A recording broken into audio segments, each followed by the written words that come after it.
Have you ever felt ashamed of something you're supposed to be proud of? Well, that's how I felt when I looked into the periscope and saw the smoldering wreckage of the merchant marine ship we struck go down and her crewmen floundering in the waters. Around me, my crewmen were cheering at another successful hit, and the captain allowed a few good words to the officers. But I felt nothing but remorse. It was true they were my enemies, and this was war. But that didn't mean I felt enjoyment after seeing those poor bastards finally sink beneath the waves after struggling to stay afloat for so long. We didn't stay long to enjoy our victory, however. After a few moments, our submarine dove beneath the waves as we knew by nightfall the area would be swarming with destroyers trying to hunt us down. But even as we began to dive, the cheers from the crewmen turned into silence. And then the first knock came on the hatch. Everyone in the control center stopped what they were doing to hear it better. Then they continued, assuming it was nothing. But the knock came again a minute later. I looked to the captain and he shrugged and made up an excuse to hide the obvious. But when the knock came again, he ordered us to ignore it. But we couldn't. The knocking became more persistent with each passing hour. I asked the captain if we could surface for just a moment to check what was wrong with the hatch, but he refused. "It's nothing," he muttered to me in a dismissive tone. "If there's any chance some poor bastard grabbed onto the hatch before we dove, then he will be drowned any second now." But he didn't. In fact, as the days dragged into weeks, the knocking came harder and faster every hour, every minute, and every second of the day. It could be heard echoing throughout the iron hull, whenever we worked, and especially whenever we tried to sleep. We found no comfort. I tried to persuade the captain to resurface for just a moment, but he refused. He threatened to have me demoted on the spot for even suggesting the idea. Above us, the enemy fleet was patrolling the waters and looking for the slightest fuck-up we made to send us to hell with a mine. We effectively became prisoners in our own submarine, and it began taking its toll over time. We began fighting with each other over the slightest infractions. Our eyes became red from spending days without rest, and our appetite diminished rapidly. Even the captain was not immune to these effects, as he locked himself in his cabin and slammed his head into the wall until he became unconscious enough to rest. In his absence, one of the crewmen, a petty officer named Eric, reached into a daze, reached for the hatch, and began turning it, all the while screaming, "It needs a sacrifice! It needs sacrifice so it can shut up!" It took me and 3 other men to hold him back when the knocking became louder and louder still, until finally the captain emerged from his cabin, pressed the barrel of his pistol to Eric's head, and pulled the trigger. After I wiped the warm blood from my face, I opened my mouth to speak, but I was amazed to hear nothing. Nothing at all. After 30 days and 30 nights, the knocking finally stopped. We surfaced at port not long after. The captain left the submarine in handcuffs, and I was promoted to take his place. My first order as captain was to send the crew away. After they left, I closed the hatch behind me and stopped dead in my tracks when I finally saw it. There upon the rim was a withered and severed hand, gripped to the rim. Working an EMT job is about as easy as you would expect. Late nights, stressful days, never-ending shifts, all the works. I was a paramedic. I started interning at 17, and by 21, I was on payroll. Now, if you're here reading this, then chances are you've probably heard countless paramedic stories before, but I can assure you this one will take the cake. It started like any other night. A call comes in, my partner and I are dispatched, and we rush to the scene, sirens blaring. We paramedics were typically informed of the exact nature of the emergency when calls come in. We're taught to get to the scene as quickly as possible and assess the situation once we arrive. So my partner and I were completely clueless as to what we were walking into.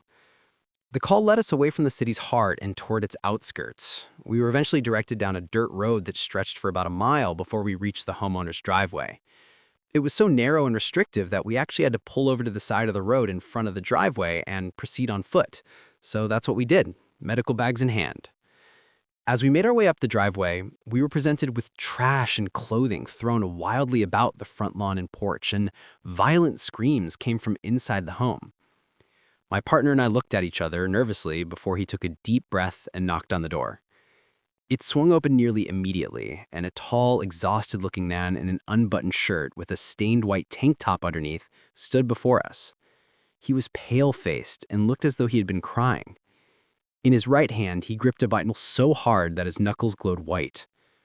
More violent screams came from behind him as he practically dragged us into the house. Upon entering, the blood was the first thing we noticed. It was all over the floor, and a trail of it led down the hall in the direction that this man was ushering us. It stopped at a locked door. Beyond it, we heard more screaming, animalistic grunts and growls that made my blood run cold through my veins. Along with the screaming, a faint sound of squelching could be heard, rhythmically. I knocked on the door and the screaming stopped on a dime. In the midst of all the chaos, I had neglected to ask the man his name or his relation to the person behind the door. And while I awaited a response from whoever was in the room, my partner got his information. It turned out he was this girl's father, and she had apparently gone completely ballistic, seemingly out of nowhere, trashing the house and throwing all of her clothing out in the yard, including the one she was wearing. Her father attempted to intervene, to which she responded by bashing her head into the walls and locking herself in her room with a kitchen knife, all while screaming that demonic scream.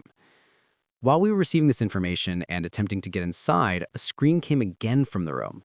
In the most inhuman voice I have ever heard, a screeching, "Leave me alone!" echoed out from beyond the door. This pushed the father over the edge in the midst of his breakdown, and he began throwing himself full force against the bedroom door, kicking as hard as he could. He managed to break down the door before we could restrain him, and what I saw in that bedroom has haunted me for years.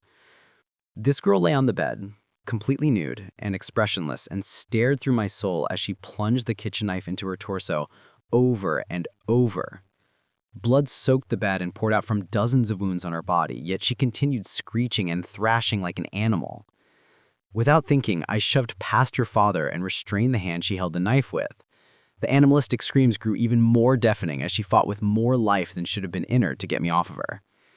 It took all of my strength to pry her fingers from the knife handle, and I tossed it to the far corner of the room as soon as I did. With her father wailing and the girl herself gnashing her teeth and snarling, my partner and I restrained her and fought to get her to the ambulance. She stayed on 2 feet and resisted us with the force of a grown man, a stunning contrast to the strength of any other teenage girl.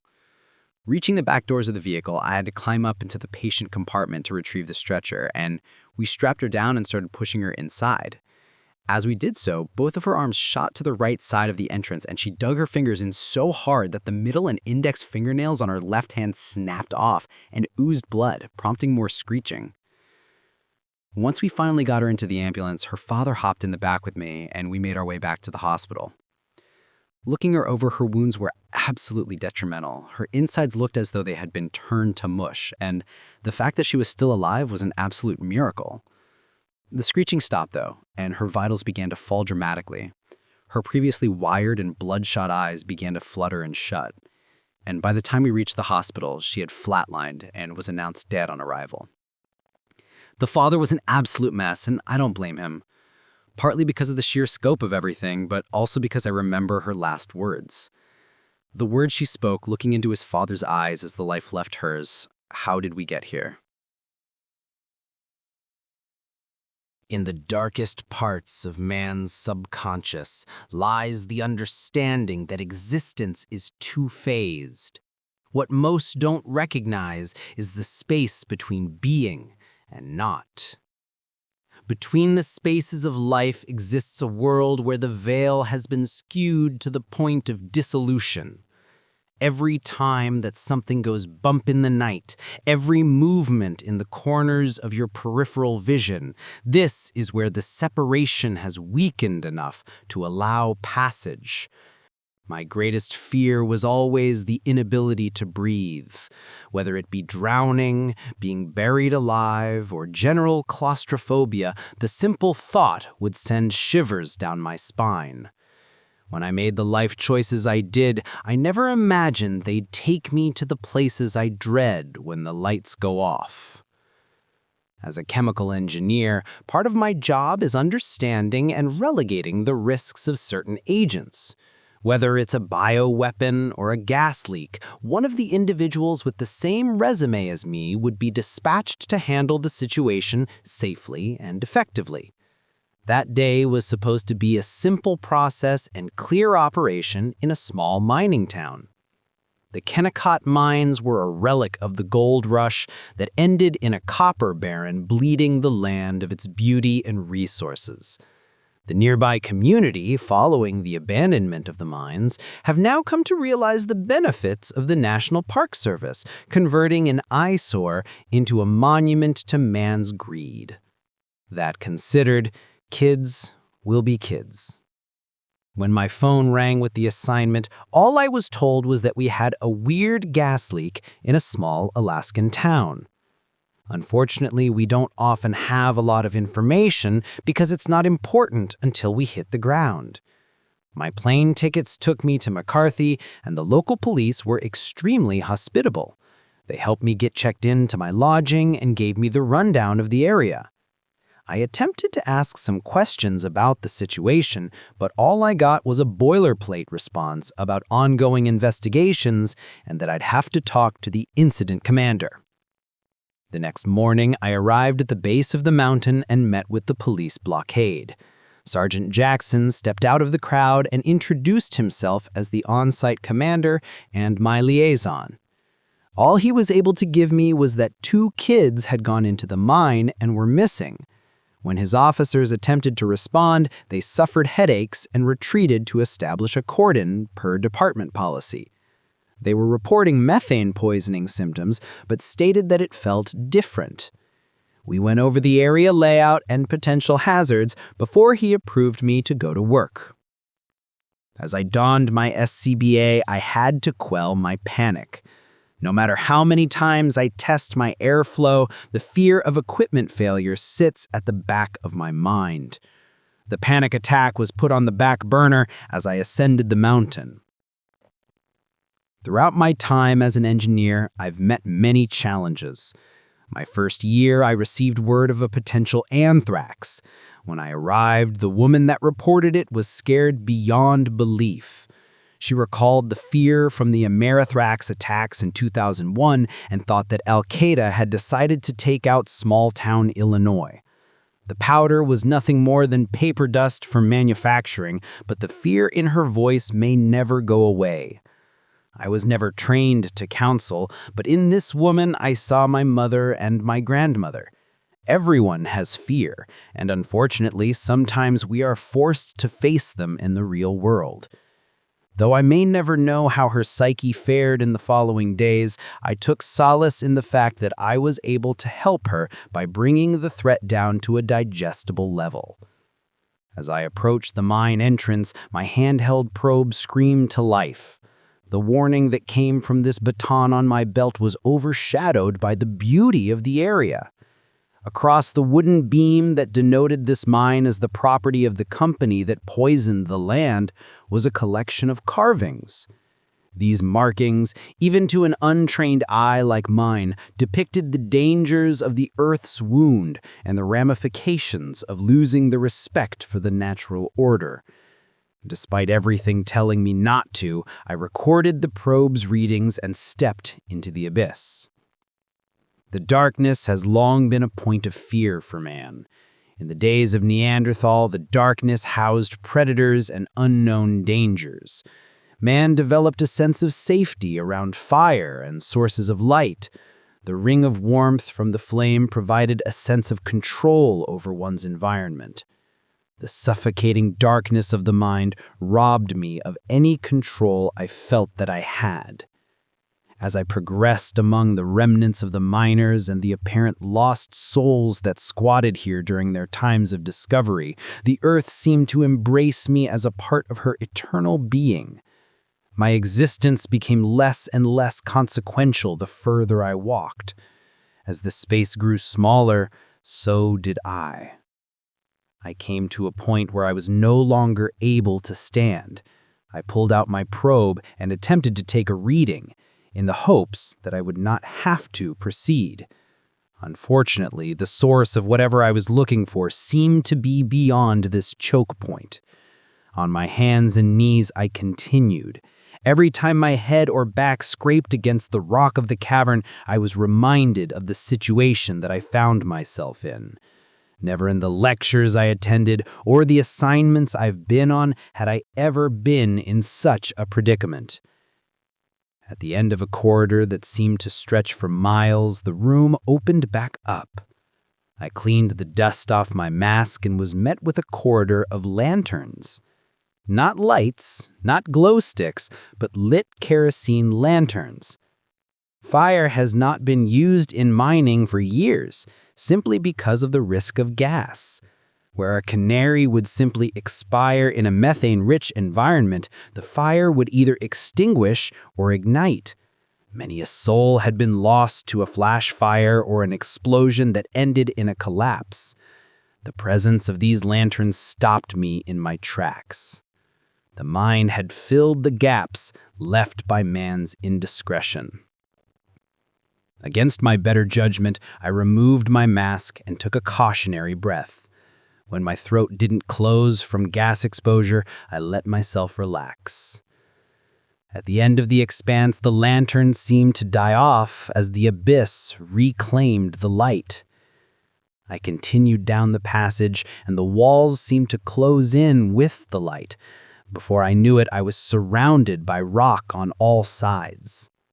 I turned to my right and continued shimmying despite my growing inner protests. My arm's tank obstructed my way, so I removed it and tossed it by the wayside. This gave me room to breathe and pause. The last bits of sanity that lived within me told me to turn around. It told me to run away from here. Those missing boys be damned. Despite everything I knew, I continued. Eventually, the opening was my exact size. My arms were pinned in position, and every inhale pressed my ribs against the rock. Thankfully, my head was looking to the right, so the loss of mobility wasn't as apparent. I would inhale and move forward, inhale and step. I did this until I couldn't fill my lungs anymore. As my breathing grew shallow, I heard something down the way. A small voice, pleading for me to continue. So I did. Every step, my breathing got shallower. Before I knew it, I was sipping the air like a man lost in the desert that found a drop of morning dew.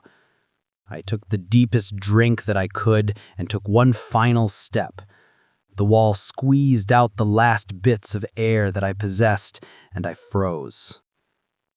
When someone drowns, there's a reported feeling of euphoria. The moment that the ocean claims you as a part of the food train, you lose all worldly worries and sink into eternity. Life is full of stress and things to focus on. The moments without anything release dopamine into the brain to ease the pains of death. I didn't get to experience that feeling. I remember every moment that I sat there wishing I could gasp for air. I felt my mouth dry out and my lungs burn. If I had the ability, I would have screamed into the abyss where I'd spend my last moments. When the fire in my chest got to be too much, I passed out. I was never a religious man. As a child, the stained glass depictions of the crucifixion gave me nightmares. I would dream that I was carrying the cross and being whipped. I would dream that I was on the hill watching it happen. I would dream that I was Longinus with my spear, sealing my fate. Maybe the fear was hell. Maybe the fear was death. Despite my objections, my mother made sure that every week I was there in the third row listening to the preacher talk brimstone and fire. In college, I read of the circles of hell and the punishments that awaited the sinners. Never did Dante mention being swallowed by the earth. When I awoke, the cavern had opened up. I stood up, caught my breath, and assessed the room. My eyes had adjusted and I could almost see. In the distance, I saw a silhouette that seemed to wave me down. I stumbled to the figure and it stayed just out of reach. Every time I would reach out, it would take a step